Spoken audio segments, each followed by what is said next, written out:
Today's session will focus on camps, how they are permitted and regulated in the community by the town of Middleton. The Middleton Health Department requires that all camps advertised as camps or which meet the definition of a camp by state regulation be permitted by the Middleton Health Department. The Middleton Health Department then reviews the application and all the requirements that the camp needs to submit in order to be permitted. From there, the health department will go out and meet with the camp director and do an inspection of the facility and all the requirements that are needed in order to operate. They will check certain things such as the pool, the facilities, the grounds, etc. to ensure that the campers are safe to attend. Please watch this video about camps. Hi, I'm Derek from the Middleton Health Department, and this is Leland Boudier, the camp director for Camp Creighton. Today's series is about what is a recreational camp or a camp that's permitted in the community of Middleton. There's many types of camps that the town of Middleton or the state of Massachusetts requires to be permitted. Some are day camps such as this, some are overnight camps, some are sports camps such as soccer camps. All camps that are in the community that are registered as camps or that advertise as camps with the word camp are required to be permitted by the town of Middleton. Some things such as clinics or certain exclusions from the law may not need to be permitted as a camp, but for instance this camp is permitted by the town of Middleton, and we're here to educate you as a parent or as someone that's looking for a camp of what we do as the health department and what the camp director does as part of their camp. So when a camp's ready to be permitted in the community, they come to the health department or they go online and download what's called a camp application. This outlines whatever is needed to be filled out by the camp director or the organization to run a camp in the town. There's many things to have a camp run in the town. It's not just issue the time of day and the people that are coming. There's a laundry list of things that we require for the town that needs to be done to ensure the safety of your children and also ensure that the camp director and the camp organization are following the state regulations. Some of the things that are required as part of a camp application for them to submit is a health and care policy. They have to have a signed agreement with a healthcare consultant, maybe a physician in the community or someone that reviews certain things, their policies, their procedures for sick and ill children, how they're going to treat them, etc. Procedures for isolating an ill child. They must have a contingency plan for people who show up to camp that may not be registered, or a lost child or a person's parents may not arrive on time. What do?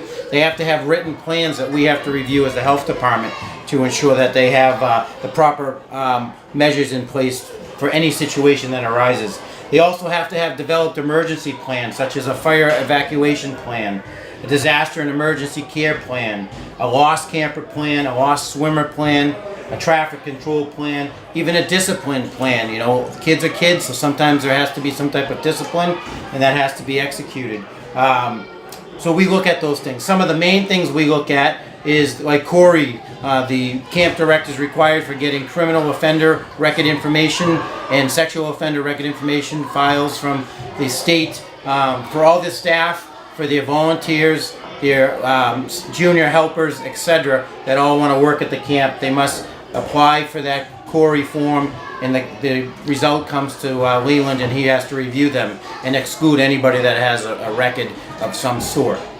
Other things they look at is if they're issuing food, we have to also do our normal food permit. We'd have to issue them a food permit and inspect their kitchen, inspect their temperatures, etc. of the refrigeration. Also, as you can see behind me, is one major thing at this camp is a pool. We also have to give them a pool permit, a semi-public pool. We have to go out there and test the water quality, look at the filtration, look at the equipment, look at the safety around the enclosures.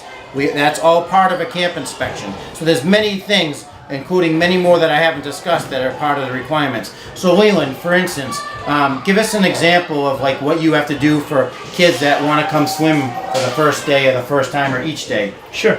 Every new camper, we conduct a swim test with them and put them in different swim levels, measuring from very, very beginners to high-level swimmers. After that swim test, If they want to swim in the deep end, they must conduct another swim test where they swim from ladder to ladder, tread water for a minute in order to pass the deep end test.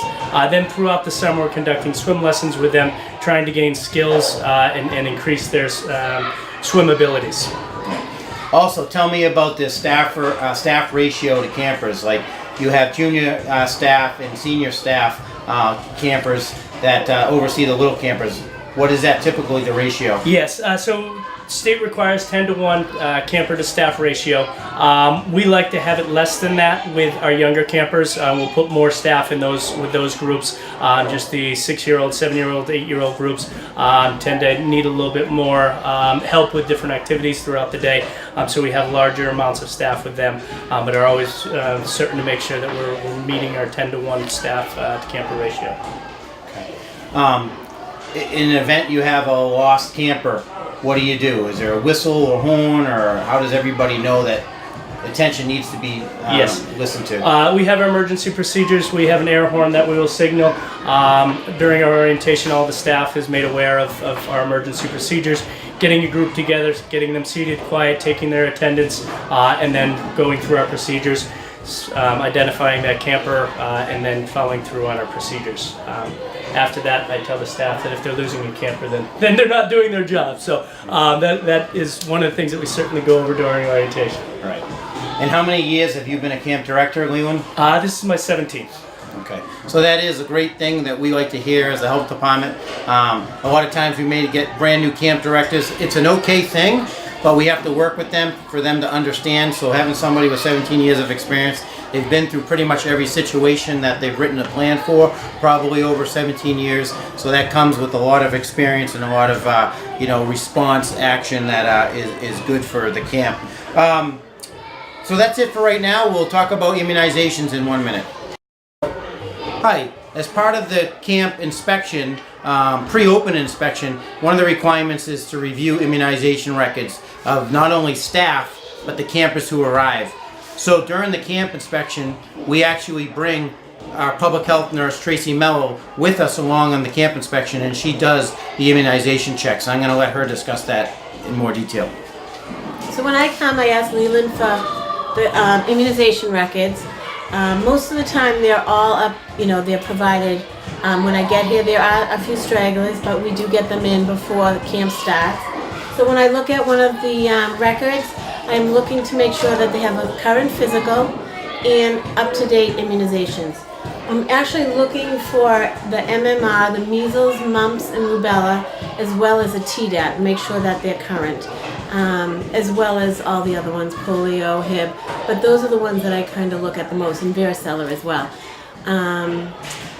With the physical, I want to make sure that they know if there's any special needs, like if somebody has an EpiPen, asthma, if somebody has special meds that they need to take during camp hours, that, the Leland is aware and that meds are kept locked up and given at the right time to the right child. So that's pretty much what I do. And if a child doesn't have all their immunization records, Tracy? Oh, I let Leland know. I put a little sticky on it, and he will address it. He'll make sure that the parents provide documentation needed about the immunizations before the child arrives at camp on the first day. Great. So that's what we do for immunizations. Thank you.